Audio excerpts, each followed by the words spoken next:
Vamos começar com uma oração?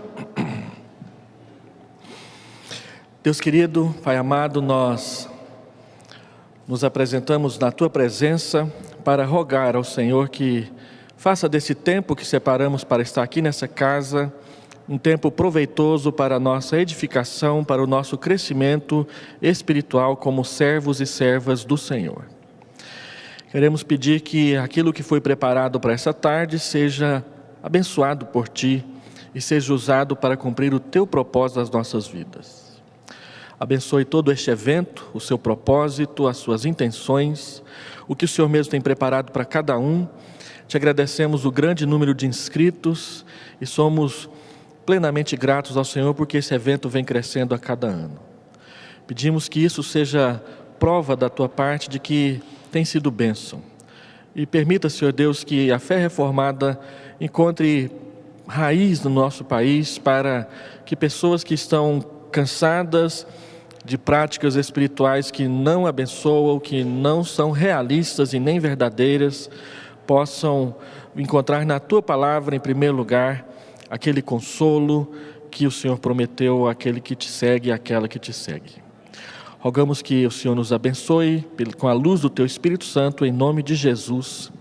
Amém.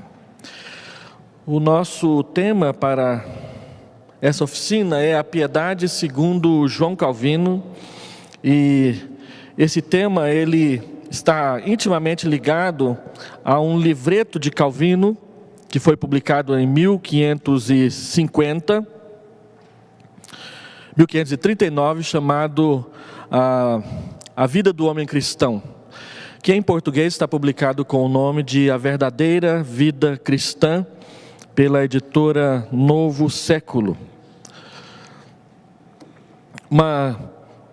Algo que a gente precisa saber sobre João Calvino é que no Brasil, João Calvino ele é alvo de muitas contradições, além de ser muito pouco conhecido por nós.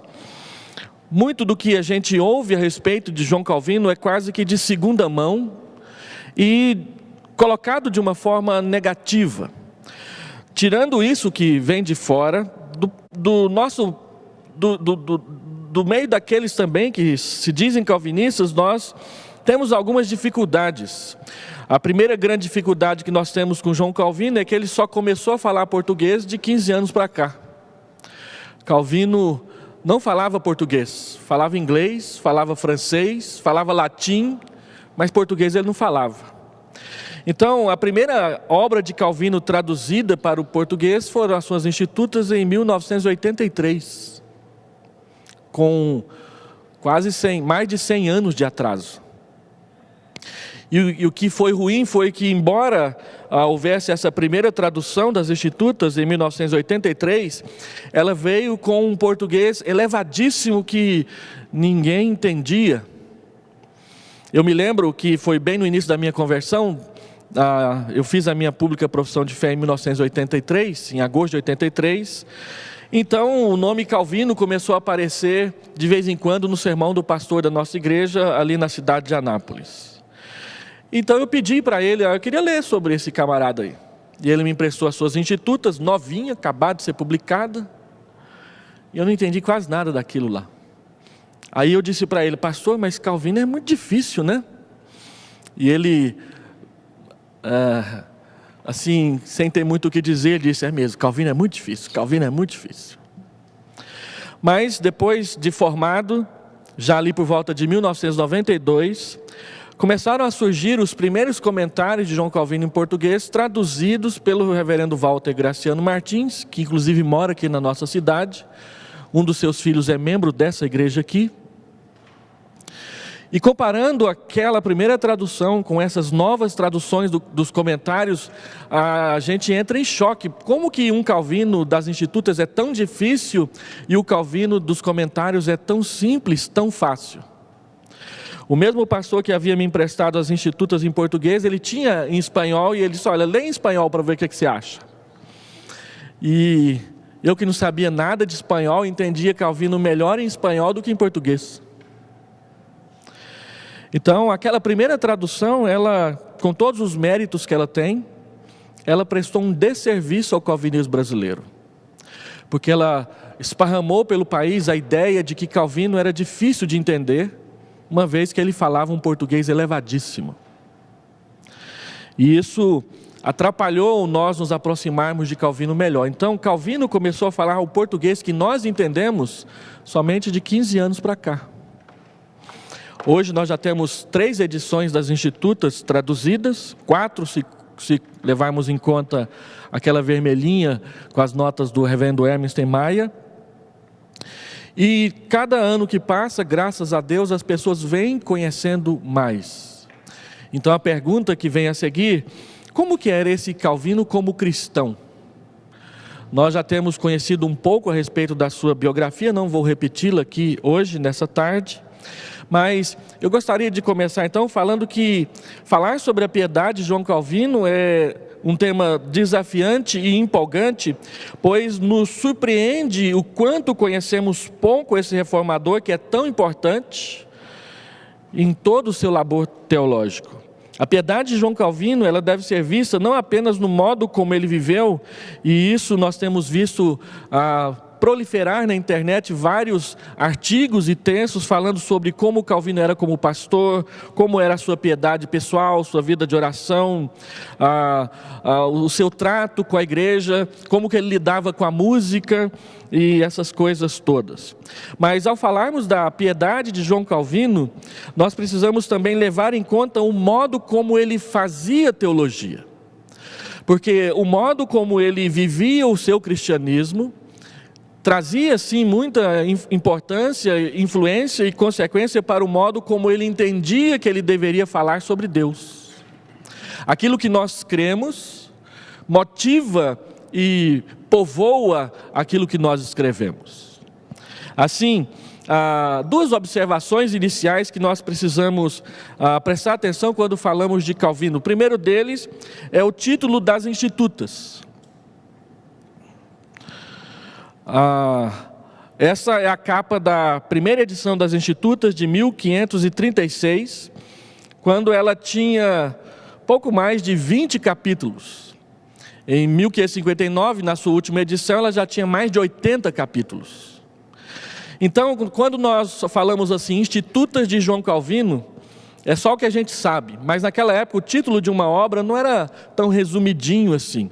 O título das Institutas é este aqui, Institutas da Religião Cristã, contendo virtualmente toda a soma da piedade e tudo o que necessita ser conhecido sobre a doutrina da salvação, uma obra que vale a pena ser lida por todos os cristãos que têm zelo pela piedade.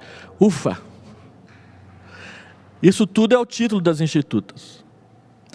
Observa que a palavra piedade aparece 2 vezes no título. E que a palavra instituta, ela quer dizer nada mais, nada menos do que uma instrução, um manual básico. Então o objetivo de Calvino ao escrever as Institutas era escrever um manual básico de como o cristão deveria se comportar piedosamente. E ele fazia então uma ligação direta entre teologia e a fé prática vivida cotidianamente por cada cristão. Como eu disse, a palavra instituta significa instrução básica. Para Calvino, a reflexão teológica nunca é um fim em si mesma. A teologia é sempre utilizada a serviço da vida piedosa. Piedade aqui deve ser interpretada por nós hoje como aquilo que geralmente na igreja nós chamamos de consagração. Na época de Calvino se dizia piedade. Como deve ser o viver cristão, como deve ser a nossa consagração a Deus. Então, como que Calvino define piedade? É a segunda observação. Ele diz nas Institutas, logo no primeiro capítulo: eu denomino piedade aquela reverência unida ao amor a Deus, que o conhecimento dos seus benefícios induz. Instituta, livro 1, capítulo 2, versículo 1. Ou então, um pouquinho mais adiante, ele diz: aqui certamente está a religião para a verdadeira, Aqui certamente está a religião pura e verdadeira, a fé é tão unida a um sincero temor a Deus, que esse amor também inclui uma reverência voluntária e leva consigo o culto legítimo que está prescrito na lei, Instituta, livro 1, capítulo 2, versículo 2. Então Calvino liga piedade e teologia, e ele liga teologia com vida prática, com culto a Deus. Tudo que nós aprendemos nas nossas classes de escola dominical, tudo que nós aprendemos nos livros que nós lemos a respeito da teologia, tem a ver com como vamos viver esta fé diante de Deus e diante das pessoas. Então, para Calvino, pensar, meditar, escrever teologia não era nada mais, nada menos do que pensar e meditar a respeito de como viver a fé no culto a Deus e no serviço ao próximo. Nada separado disso. Quando nós pensamos nas institutas, essa é uma fotografia das institutas de 1554. Eu tirei essa foto de um exemplar que estava em exposição em Brasília há 2 meses atrás. Nas comemorações dos 500 anos, a IPB está fazendo uma mostra histórica e separou vários livros que foram publicados na época da reforma, de reformadores, e deixou aqui em Brasília, agora está lá no Mackenzie, em São Paulo, e é uma experiência única você poder ver os livros da época. Nesse dia lá, junto com essa instituta, tinha uma indulgência, um diploma mais ou menos desse tamanho, assinado pelo próprio Leão X, de 1519, a uma família italiana, perdoando todos os seus pecados mediante o pagamento que aquele papel custou. E essa aqui é uma primeira edição de 1554, quando ela foi publicada mais ou menos no formato desse livro aqui, desse tamanho. É claro que dava 4 dedos de grossura, né? Não esse tantinho de página como aquele ali. Mas quando estudamos sobre as institutas, nós tomamos conhecimento de 4 edições principais. A primeira é de 1536, que Calvino publicou na Basileia, na Suíça, publicou em latim. A segunda, que daqui a pouco eu vou mencioná-la novamente, de 1539, no período dos 3 anos que ele esteve em Estrasburgo, como exilado de Genebra, na Alemanha. Hoje Estrasburgo é França, também em latim. A terceira, de 1542, que ele publicou em Genebra em francês, o francês comum do povo, que também o latim que ele utilizava não era o latim mais alto, mas o mais comum, para as pessoas entenderem. E a quarta edição, que é a chamada edição clássica, de 1559, foi publicada em Genebra também em latim. A de 1542 e a de 1559 nós já temos em português. A de 1542 é aquela edição vermelhinha, com os comentários do reverendo Emerson Maia. E a de 1559 é aquela verdinha, que é chamada de edição clássica. E eu soube há poucos dias atrás que tem uma editora evangélica preparando a publicação da edição de 1536, que é bem menor, e a primeira que ele publicou. Quando você estuda as institutas, você percebe que a maioria das mudanças nas institutas de uma edição para outra acontecem principalmente no livro 4, que é o mais grosso dos 4 livros da instituta, e que trata principalmente da eclesiologia da vida da igreja e de como que Calvino entende as duas. Eu estou mencionando isso aqui porque esse livro que eu mencionei, a vida do homem cristão, ele fazia parte da publicação das institutas de 1539 em Estrasburgo.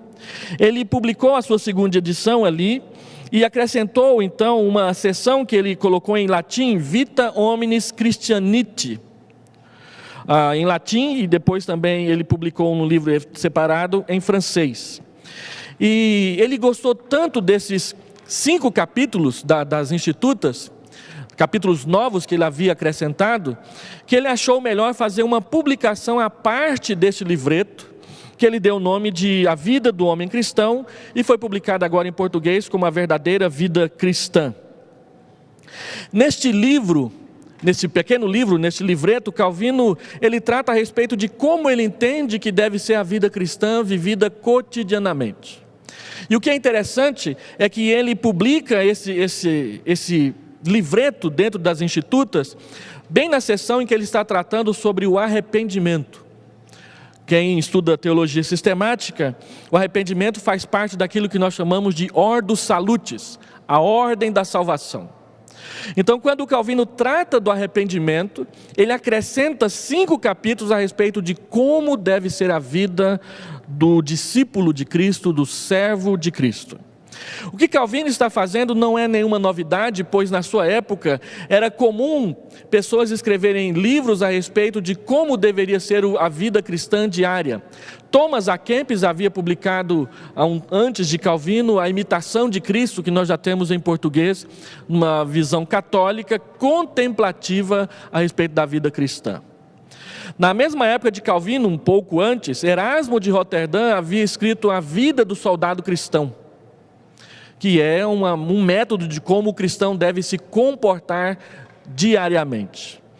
Outros escritores haviam feito obras semelhantes, então Calvino achou que ele deveria também escrever um breve manual a respeito da vida cristã, e ao fazê-lo ele resume nesse livreto o que ele entende ser uma vida piedosa. O livro é dividido em 5 capítulos. Nas Institutas ele surgiu em 1539, em 1550 foi publicado à parte essa seção, depois foi traduzido para o inglês em 1594, para o alemão em 1857, para o holandês em 1858 e para o português brasileiro só em 2001. Então, na edição definitiva das Institutas de 1559, este livreto ocupa os capítulos 6 a 10 do livro 3 das Institutas. Quem tem as Institutas já tem esse livro lá dentro do seu exemplar maior. Posteriormente, quando ele foi publicado em inglês, ele ganhou um novo título, que é o nome de O Livro de Ouro da Vida Cristã, e no Brasil, A Verdadeira Vida Cristã. Do que trata esse livro que resume a visão da piedade de João Calvino? 5 capítulos, ele começa falando sobre a obediência humilde. Depois ele fala sobre autonegação. No capítulo 3 ele fala sobre levar a cruz com paciência. No capítulo 4 ele fala sobre a desesperança no mundo vindouro. E no capítulo 5, para poder justificar esse capítulo negativo e contrapor, ele então fala sobre o uso correto da vida presente. Do lado direito está o esboço, como ele aparece na obra em português. Você lê quase que numa sentada. É um livrinho muito agradável e muito prático a respeito da vida cristã. O que é que Calvino ensina nesse livro? Primeiro, ele define piedade como uma obediência humilde. Viver piedosamente é obedecer humildemente à palavra de Deus. Ele ensina que a obediência humilde é a verdadeira imitação de Cristo. Alguns até pensam que Calvino está contrapondo a Imitação de Cristo de Thomas à Kempis, porque Thomas à Kempis tem uma aproximação contemplativa da fé. Calvino vai dizer que a nossa aproximação não é apenas contemplativa, mas é uma obediência verdadeira, dia a dia, cotidiana da fé que nós vivemos. Essa obediência humilde, ela é conduzida passo a passo pelas Escrituras, tendo a santidade como seu princípio-chave. Calvino entendia que a Escritura é o nosso principal guia para a santificação. O próprio Senhor Jesus disse que nós conheceríamos a verdade e a verdade nos santificaria. A verdade, segundo o apóstolo João, é conhecer Jesus e é conhecer as Escrituras. João diz na sua 3ª carta que não tem maior alegria de saber que os seus filhos andam na verdade. Andar na verdade é andar com Jesus, pois ele diz em João capítulo 14, verso 6, eu sou o caminho, a verdade e a vida. Então, andar na verdade é andar com Jesus. E andar na verdade é andar segundo as Escrituras, conhecereis a verdade e a verdade vos libertará. João 8,32, versículo 36, se o Filho vos libertar verdadeiramente sereis livres. Mas o texto que eu queria lembrar é João 17, 17, santifica-os na verdade, a tua palavra é a verdade. E nós entendemos que a tua palavra na boca de Jesus passou a significar a Escritura toda como obra revelada de Deus pelo Espírito Santo. E a Escritura é instrumento de Deus, é meio de graça para a nossa santificação. Deus coloca nas nossas mãos um instrumento que, se apropriadamente utilizado, vai redundar em santificação e aproximação da nossa vida com o nosso Salvador. A santificação como processo significa uma vida de total obediência a Cristo, partindo de uma mudança interior que ultrapassa o cristianismo externo, que muitas vezes é apenas nominal, pois o progresso espiritual contínuo é necessário. Calvino vai dizer que a simples pública profissão de fé, como um ato externo, não é suficiente para quem quer de fato andar com Deus. Então, pessoas podem ser membros de uma igreja e não estar andando com Deus. Um exemplo bíblico contundente é Laodiceia. Laodiceia olhava para si mesma no espelho e dizia: estou bem, estou rica, não preciso de mais nada, eu sou uma igreja tranquila. E então o Senhor Jesus disse que conhece as suas obras, e ela era pobre, e ela era cega, e ela estava nua, e ainda precisava adquirir colírio para se enxergar direito. É possível pessoas que frequentam a igreja se auto-enganar de tal forma que elas não conseguem ver que estão longe de Deus. Paulo, ele passou por essa experiência quando ele narra o seu testemunho de conversão em 1 Timóteo capítulo 1, verso 12 a 17. Ele disse: olha, eu era insolente, eu era perseguidor, eu era blasfemo. Eu achava que estava servindo a Deus, mas na verdade eu estava perseguindo a Deus. E por 3 vezes no livro de Atos ele diz: Saulo, Saulo, por que me persegues? E na 3ª vez, em Atos 26, ele acrescenta uma frase que nós nunca decoramos, que é: dura coisa é recalcitrares contra os aguilhões. O aguilhão é aquele instrumento que o boiadeiro usa para fazer o gado ir na frente.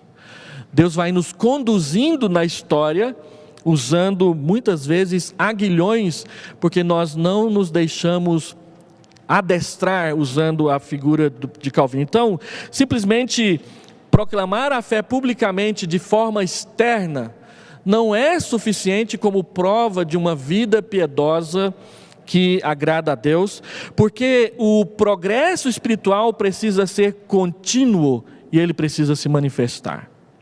Neste ponto do seu livreto, Calvino usa uma ilustração muito interessante. Ele diz que a vida cristã é um caminho, na boa linguagem que os puritanos depois vão utilizar, da peregrinação. Todos somos peregrinos. Calvino diz que todos estamos no caminho e todos caminhamos na mesma direção. Agora, uns estão mais à frente, outros estão mais atrás. Calvino chama a atenção para o fato de que, embora alguns cresçam mais rápido e outros cresçam mais devagar, todos estão no mesmo caminho e todos estão na mesma direção. O que Calvino diz é que o nosso progresso espiritual deve ser contínuo e deve acontecer. Eu não posso ficar parado no meio do caminho. E ele diz mais, que aqueles que estão caminhando melhor devem com paciência ajudar aqueles que estão andando mais devagar. Algumas pessoas dizem que Calvino é muito intolerante, mas quando você vê Calvino argumentando dessa forma, você percebe que há muita tolerância e paciência de uns para com os outros na caminhada cristã. A obediência humilde É o fato de que você se comporta sempre como um servo e não jamais como um senhor que está sempre exigindo e querendo receber direitos da parte de Deus. Então, se a piedade é uma obediência humilde, a forma de praticá-la é a autonegação. Lembre-se que esse livreto de João Calvino está dentro da seção sobre o arrependimento nas Institutas. Ser cristão não é pertencer a si mesmo, mas é pertencer ao Senhor. Calvino levava essa definição muito a sério. Ele diz nas suas cartas inúmeras vezes que ele não pertencia a si mesmo. E a forma de nós percebermos que Calvino levava isso a sério pode ser ilustrada em dois acontecimentos da sua vida particular. O primeiro deles, na sua volta para Genebra em 1541. Ele havia sido expulso em 1538, na ocasião da Páscoa de 1538, e voltou em setembro de 1541. Mas ele havia sido convidado pelo pequeno conselho de Genebra, a prefeitura de Genebra, a retornar já em 1539, logo depois do grande sucesso da sua resposta a Sadoleto. Sadoleto era um bispo que havia escrito, um cardeal que havia escrito uma carta à população de Genebra, aproveitando-se que os reformadores haviam sido expulsos da cidade, e dizendo para eles com lisonjas e bajulações que eles deveriam retornar para o catolicismo. Calvino, quando respondeu a Sadoleto, ele pegou os 4 principais argumentos de Sadoleto e os colocou contra o catolicismo de Sadoleto. E Calvino disse que Sadoleto, que escreveu uma carta muito bem escrita, só não obteve sucesso na cidade de Genebra porque ele resolveu xingar os reformadores, falar mal da sua conduta moral na cidade. Eles haviam sido expulsos não por causa de conduta imoral, mas por causa de não concordar com a prefeitura da cidade a respeito de algumas questões dentro do programa da reforma que estava sendo implementado naquela cidade. Então, Calvino diz que Sadoleto falhou ao tentar colocar o dedo na vida, na conduta moral dos pastores. Mas Calvino recusou o convite. E ele demorou 1 ano e meio para poder dizer sim ao pedido de Genebra para retornar àquela cidade. Ele dizia nas cartas que escrevia a Farel que caiam 10 mil raios na minha cabeça, mas eu não volto para aquela cidade. Aquela cidade é um lugar de suplício e de dificuldade para mim, por causa do maltratamento que ele recebeu por parte da liderança da cidade na ocasião em que ele foi expulso. E toda a pressão que cotidianamente os reformadores recebiam na indolência e na dificuldade de aplicar e implementar a reforma naquela cidade. Foi novamente Farel que levantou o dedo em riste e chamou a atenção para que Calvino revisse a sua posição e voltasse para Genebra. Quando ele voltou, então ele escreveu uma carta para Farel e disse: olha, eu resolvi voltar porque eu não pertenço a mim mesmo, eu pertenço a Deus. Então, o que ele mandar eu fazer, eu vou fazer. Ele não gostou de morar em Genebra um único dia da sua vida, ele diz nas suas cartas. Então, por que ele voltou para Genebra? Algumas pessoas perguntariam. Ele respondeu. Ele disse: eu voltei para Genebra porque aquela cidade era estratégica para a reforma e porque eu amava a igreja. A igreja precisava de mim. Então, por que ele diz que ele não pertence a si mesmo? Porque mesmo que a gente tenha que enfrentar adversidades, dificuldades, obstáculos, se nós entendemos que é para fazer a vontade de Deus, nós o faremos porque não pertencemos a nós mesmos. Depois, quando ele estava perto da sua morte, ele pediu para que ninguém colocasse nada no seu sepulcro, indicando que ele estava sepultado ali. Porque ele disse: eu não quero que o meu sepulcro vire local de peregrinação para os protestantes da Europa. A glória não deve ser para mim, a glória deve ser para Deus. Então, buscar a glória de Deus implica na autonegação, que significa sobriedade, justiça, devoção a Deus e não a si mesmo. Calvino buscava sempre tirar a atenção de si. Ele diz: olha, eu sempre busquei uma vida discreta, um comportamento discreto, por ter uma índole tímida. Mas constantemente Deus me colocou em evidência para que eu pudesse responder pela reforma e liderar o seu povo. Então ele dizia, não era porque eu queria aquilo. Deus é que sempre foi me empurrando, me colocando nessas situações. Para Calvino, não existe humildade real sem respeito pelos outros, para quem devemos buscar o bem, inclusive dos amigos e também dos inimigos. Para que isso aconteça, não basta ser bons cidadãos, pois o amor cristão deve ir além, como o amor de Deus vai. Nós temos o costume de sempre dizermos que procuramos ser bons cidadãos. Eu pago meus impostos, eu cumpro lá as leis, de vez em quando eu furo um sinal vermelho, né? Principalmente se não tiver aquele sensor. Mas a palavra de Deus diz que Deus não está criando um povo só para ser bom cidadão. A nossa justiça tem que exceder. É interessante quando nós estudamos a igreja antiga, nos primeiros séculos, quando ela estava ainda na ilegalidade, e mesmo na ilegalidade ela vinha crescendo rapidamente por todo o Império Romano. Tertuliano, por volta do 3º século, ele diz, olha, quanto mais sangue dos cristãos são derramados nas arenas, mais pessoas vão se converter nas arquibancadas, porque o sangue, o sofrimento, é a semente do cristianismo, é a semente do evangelho. E vocês percebem quanto que os cristãos se amam. As pessoas iam para as arenas ver o morticínio de cristãos, entregue às feras, como vítimas de gladiadores, como espetáculo para as nações, e as pessoas viam como que os cristãos ali procuravam proteger uns aos outros, se oferecer para morrer primeiro no lugar uns dos outros e coisas desse tipo.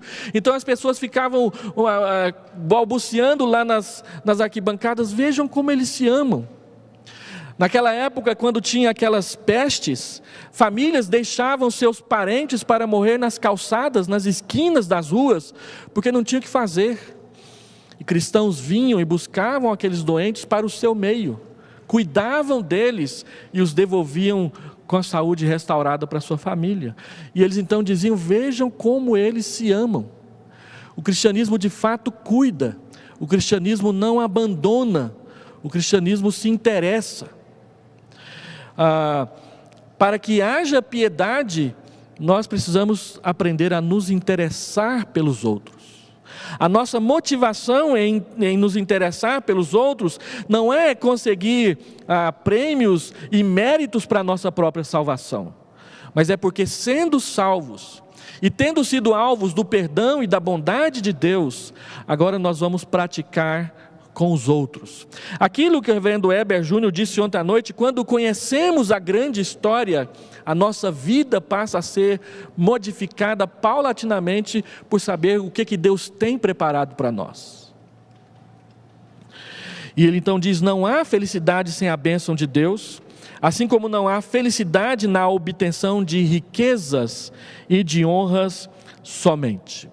Ao dizer isso, Calvino parte para o próximo capítulo, quando ele fala da paciência que carrega a cruz. Calvino tem em vista Lucas capítulo 9, Mateus capítulo 16. Para ele, o caminho da vida cristã é o da paciência que carrega a cruz, seguindo Jesus Cristo. Quando nós lemos Lucas, do capítulo 9 até o capítulo 19, nós vamos entrar em contato com aquilo que os estudiosos chamam de narrativa da viagem. Jesus, 9:51 de Lucas, ele manifesta no olhar a intrépida resolução de ir para Jerusalém. Daí para frente, Lucas sempre inicia os parágrafos dizendo, indo para Jerusalém, subindo para Jerusalém, de caminho para Jerusalém, tudo o que acontece é Jesus indo em direção à cruz. E a narrativa da viagem termina com Jesus proclamando o lamento sobre a cidade, dizendo que ele veio para oferecer a salvação e ela não queria receber. A narrativa da viagem, ela começa exatamente com Lucas 9. Lucas 9 é o capítulo em que os discípulos estão de boca aberta porque estão plenamente convencidos de que Jesus de fato é Deus. No capítulo 8 de Lucas, Jesus faz 4 milagres. Ele acalma a tempestade, ele cura uma mulher enferma, ele expulsa demônios e por fim ele ressuscita uma pessoa morta. E todo judeu que se preza, ele acreditava que só Deus poderia ressuscitar uma pessoa dos mortos. Quando Jesus ressuscita aquela menina no final de Lucas 8, os discípulos se veem convencidos de que eles estão diante não somente de um homem santo, mas de Deus entre nós. Então Jesus diz: olha, quem quer vir após mim, negue-se a si mesmo, tome a sua cruz e siga-me. E para onde que Jesus vai? Jesus vai para Jerusalém, Jesus vai para a cruz. Não há glória sem cruz, Calvino vai dizer um pouco mais adiante nesse mesmo livreto. Então o caminho da vida cristã, essa estrada na qual todos nós estamos na mesma direção e juntos, é o caminho daquele que carrega a cruz seguindo o crucificado. Aquele que não teve vergonha dos nossos pecados, pois os carregou consigo, levando-os na cruz. Levar a cruz, segundo Calvino, é mais difícil que negar-se a si mesmo, porque a cruz nos torna humildes, esperançosos, obedientes, e contribui para uma vida disciplinada que traz o arrependimento. Todo o sofrimento, todo o obstáculo, toda a dificuldade que é colocada diante de nós é para nos ensinar a obedecer a Deus.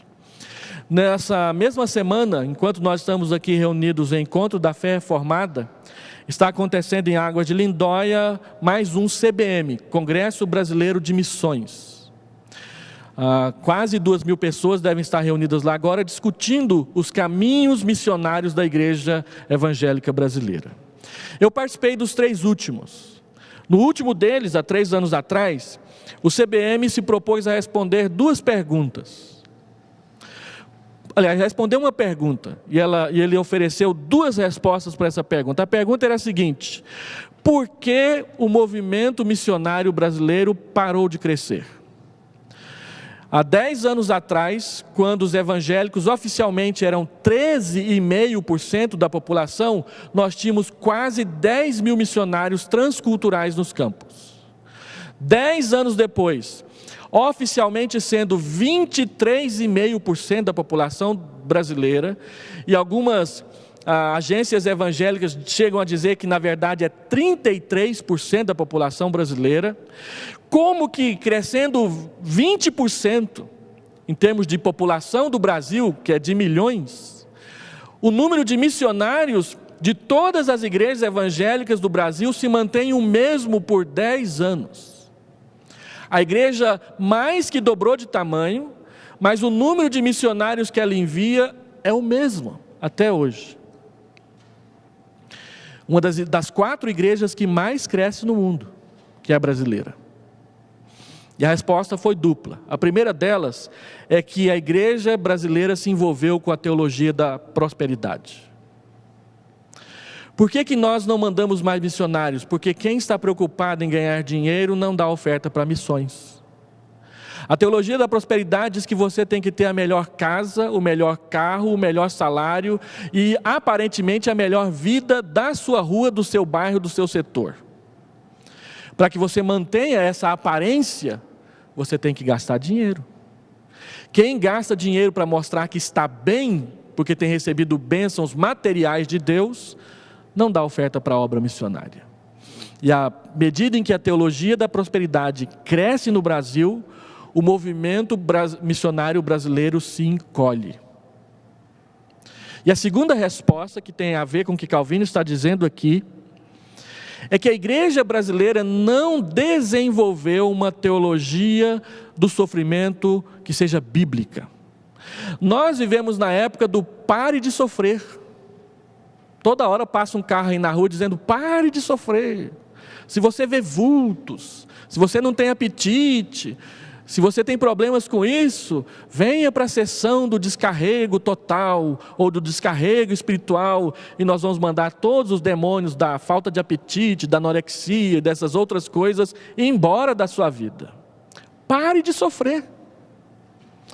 Então, a igreja que não consegue conviver com o sofrimento que lhe é proposto ao chamá-la para carregar a cruz, quando ela envia um missionário para a janela 10x40, que é povoada por muçulmano, hindu e budista, e animistas, na primeira oposição ao evangelho, eles voltam para o Brasil dizendo assim: Caim, Caim, Caim, Caim, Caim. Não vou brincar mais não. Ronaldo Lidório apresentou uma estatística no CBM há um tempo atrás, na qual dizia que de cada 100 missionários que nós mandamos para fora, no primeiro ano, 25 deles voltam. Ou seja, nós temos uma taxa de perca missionária de 25% por ano, que é uma das maiores de todas as igrejas evangélicas do mundo. Porque os nossos missionários vão para os campos e chegam lá, acham que vão inventar a roda, com o ufanismo espiritual que aprendem nas igrejas aqui no Brasil. E aí tem que enfrentar a dificuldade. O nosso missionário no Afeganistão teve o seu carro emboscado por talibãs. Foi metralhado o carro dele e ele sobreviveu pela graça de Deus. A nossa missionária na China teve a sua casa invadida por policiais militares chineses 3 vezes em um só mês. E eles diziam: vamos levar seu computador para ver se não tem material subversivo. E nunca devolvia. 3 vezes no único mês. Então esses missionários, quando vêm no seu furlong, que é o seu período de férias, eles voltam esgotados. E são mantidos por uma igreja que diz: vai, e esquece que enviou. Eu estava no CBM do lado de uma missionária de uma grande igreja daqui da nossa cidade, que foi enviada para o Japão. 3 meses depois a igreja esqueceu que ela estava lá e não mandou mais dinheiro. E foi a missionária da IPB que ajudou ela a voltar para o Brasil, com o dinheiro que as nossas igrejas mandam. Nós não temos uma teologia do sofrimento que seja bíblica. Aí nós ouvimos o reverendo Augusto Nicodemos dizer, numa das palestras recentemente, que na China, que é uma igreja perseguida, embora seja a maior do mundo, não tem templo, é tudo subterrâneo, o calvinismo está crescendo. E está crescendo entre os universitários chineses. Porque descobriram que a doutrina da perseverança dos santos se adapta melhor a um povo que é perseguido. Porque a perseverança não é simplesmente eu persistir, mas é também eu aguentar. E aí eles disseram: a doutrina da perseverança dos santos nos ajuda a conviver com o sofrimento, tendo a resiliência necessária para aprender a suportar isso. James Parker dizia: a nossa doutrina ela é muito mais realista do que a doutrina arminiana, por exemplo, que prega o ufanismo espiritual, o orgulho espiritual. Não, nós dizemos: olha, a vida cristã é de carregar a cruz. A perseverança não é uma perseverança de Superman, mas é, como diz aquele hino, não é dos fortes a vitória, nem dos que correm melhor, mas dos fiéis e sinceros que andam junto ao Senhor.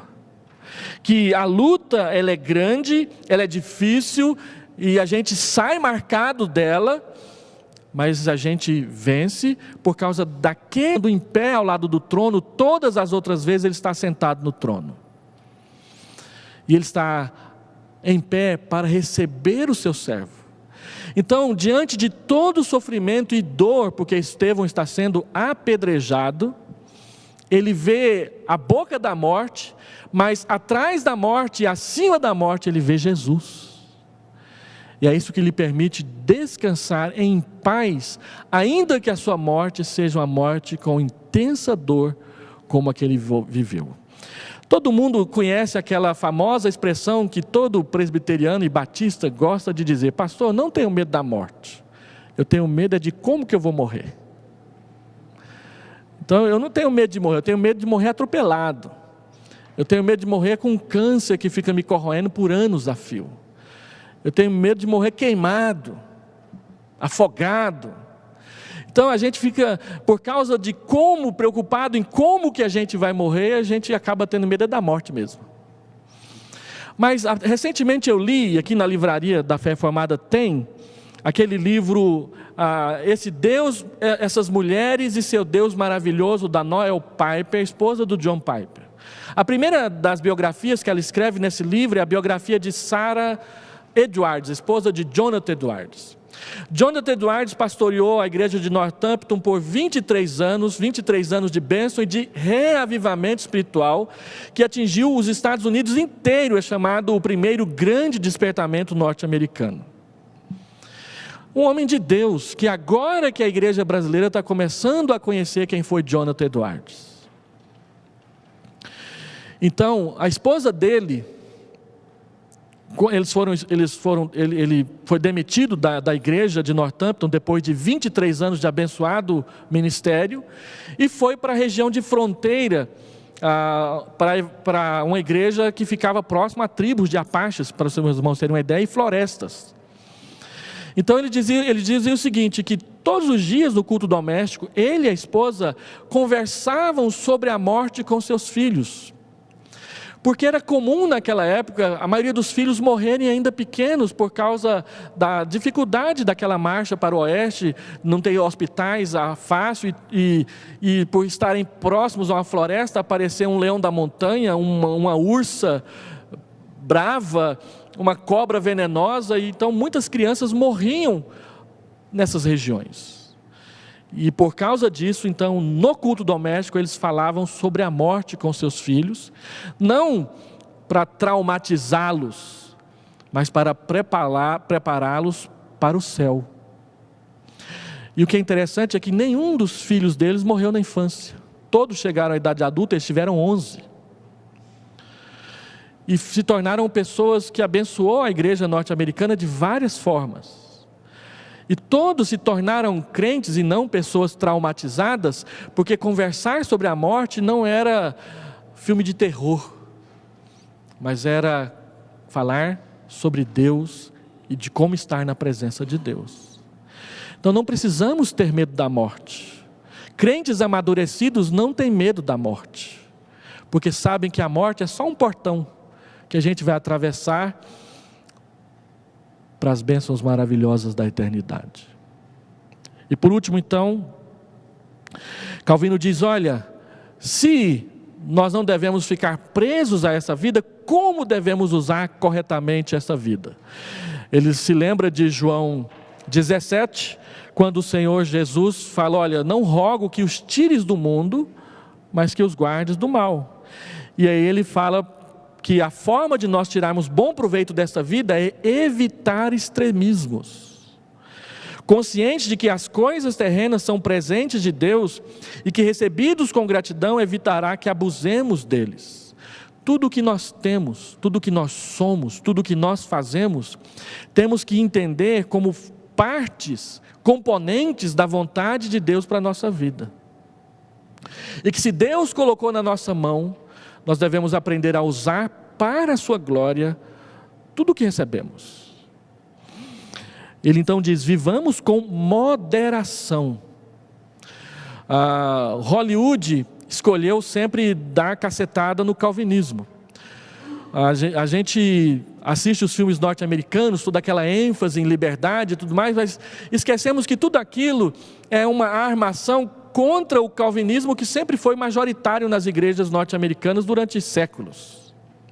Então, quando Hollywood fala de eu faço o meu destino, nós temos que ser livres, eles estão questionando a doutrina da predestinação, a doutrina da livre agência e a doutrina da providência divina que é ensinada nas igrejas evangélicas e que demonstrou assim o pavor e o nojo que eles têm pelo calvinismo naquele filme A Vida em Preto e Branco. em que eles taxam a liderança da cidade, que é cristã, como um punhado de gente retrógrada que enxerga tudo preto e branco. E que a vida só vai se tornar colorida quando de repente uma pessoa vem e pinta a gravura de uma mulher nua no outdoor da cidade. É a única coisa colorida da cidade inteira. E aí quando as pessoas olham aquela gravura e começam a enxergar a nudez, elas começam a se tornar coloridas também. Então, para o mundo, a vida cristã, que tem como característica moderação, é uma vida sem graça, é uma vida sem gosto. Recentemente o Globo Repórter foi à Suíça, que é o desejo de consumo de um punhado de gente é morar na Suíça. E tem alguns brasileiros que moram lá. E então a repórter do Globo Repórter perguntou: e aí, como é que é a vida aqui na Suíça? Nossa, aqui tudo é tão honesto, é tudo tão certo. Ali tem uma banca de jornal, eu vou lá, pego o jornal, coloco o valor, ninguém vem dizer, conferir para ver se está tudo certo. E fica por isso mesmo, e ninguém dá o preço errado, né? E aí perguntou para eles assim: e qual vida você acha melhor, a do Brasil ou a da Suíça? E eles disseram sem pestanejar: a do Brasil. Se é do Brasil, por que eles moram lá? Se a vida com moderação, com honestidade, com justiça é preto e branco, por que eles preferem morar na Suíça e não no Brasil das favelas do Rio de Janeiro? Né? Para vocês verem o tanto que a coisa é incoerente.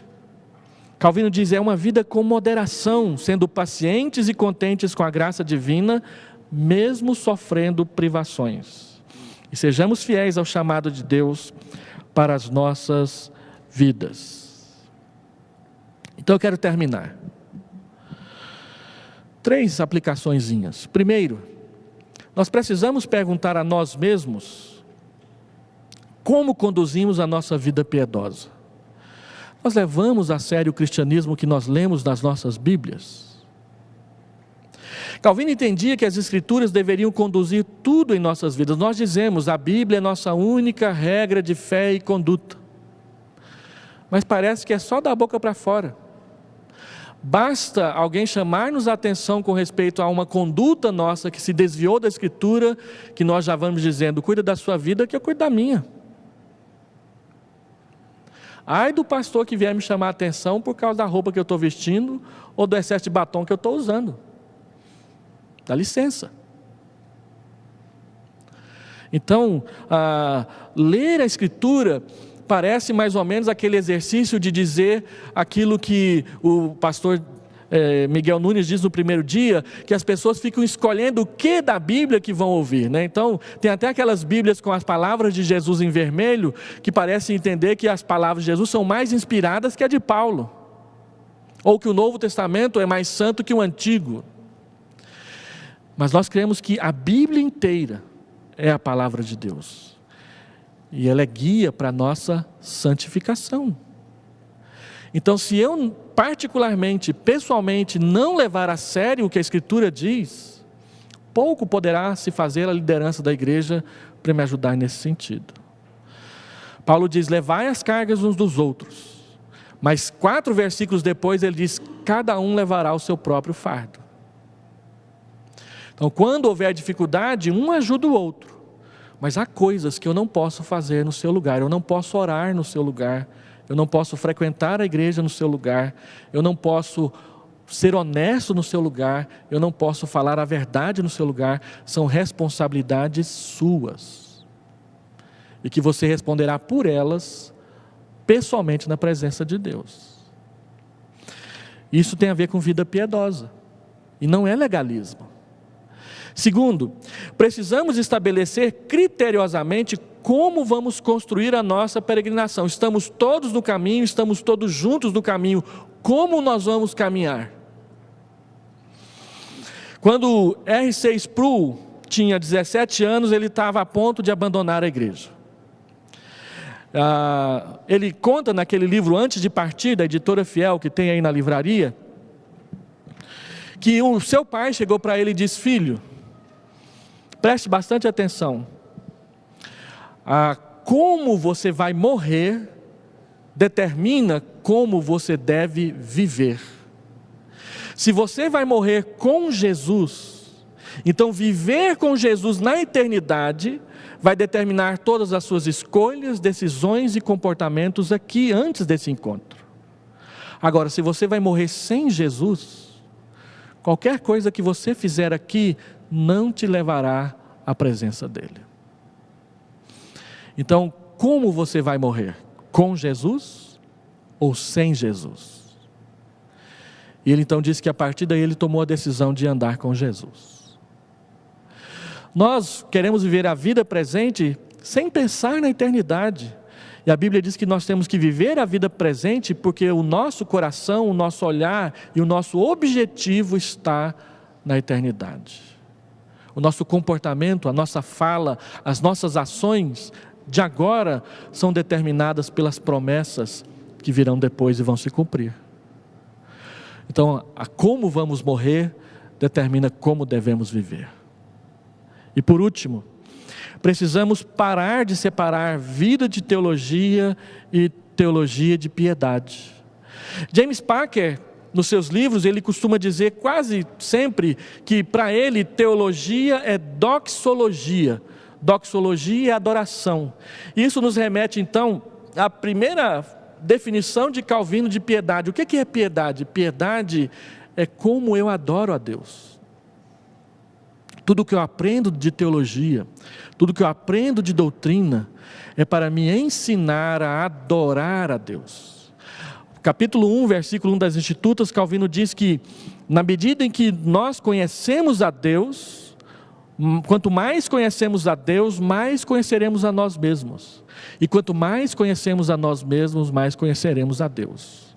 O que ele quer dizer não é que o conhecimento está baseado nessa relação, mas que quanto mais eu conheço o que Deus revela de si mesmo na Escritura, mais eu sei o quanto Ele é santo e perfeito, mais eu vejo quem eu sou como imperfeito e como pecador.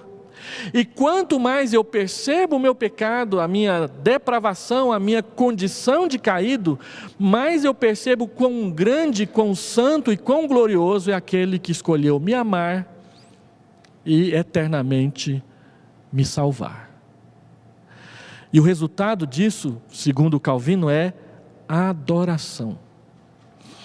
Nós não frequentamos escola dominical, cultos e congressos para engordar a nossa mente, mas para conhecer Jesus e andar com Ele. Se vocês puderem ler essa obra de Calvino, eu acho que ele vai ajudá-los nesse mistério. E eu penso que isso tem a ver com o propósito desse evento, que é 500 anos, e agora? Tem 500 anos que falamos em reforma, mas essa reforma tem reformado as nossas vidas. Tem que reformar as nossas vidas para reformar a dos outros. Vamos orar? Deus amado, Deus bondoso, nós queremos pedir que o Senhor reforme as nossas vidas. Não para a arrogância, não para a ostentação, não para a comparação, mas para que nós encontremos plena satisfação no Senhor e tendo em Ti toda a alegria das nossas vidas. Por isso queremos pedir que o Senhor continue usando o instrumento da Tua Palavra para a nossa santificação e que a habitação do Teu Espírito nas nossas vidas como selo e como penhor da nossa herança faça total diferença no nosso comportamento, no nosso viver diário, no nosso conviver uns com os outros, como servos no meio de servos, como servas no meio de servas, para andar nos caminhos do Senhor. Pedimos que o Senhor encha o nosso espírito do Teu Espírito, para que quanto mais o Senhor tiver de nós nas Tuas mãos, mais úteis sejamos na Tua obra. É a oração que nós fazemos em nome de Jesus. Amém.